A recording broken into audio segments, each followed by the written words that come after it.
जाहीर निषेध.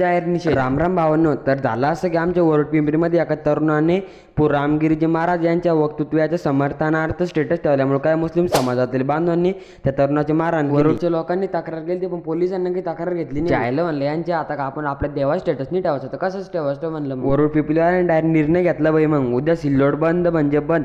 आम्ही डायरेक्ट वरुड पिंपळगाव मालकाडे यांच्या गावात जाऊन डायरेक्ट आमंत्रण दिलं बाई उद्या सिल्लोडला यायचं.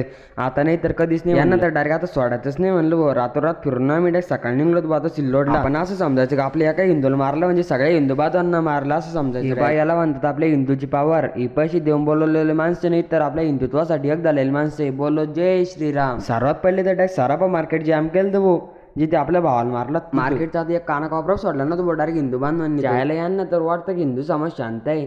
त्यांना म्हणा हिंदू समाज शांत आहे संत नाही. लक्षात ठेवा म्हणा जिथे भेटेन तिथं मारीन डायरेक्ट. बोलो जय जय श्रीराम. तेवढ्यात लगे पोलीसवाले जमा झाले ते भाऊ.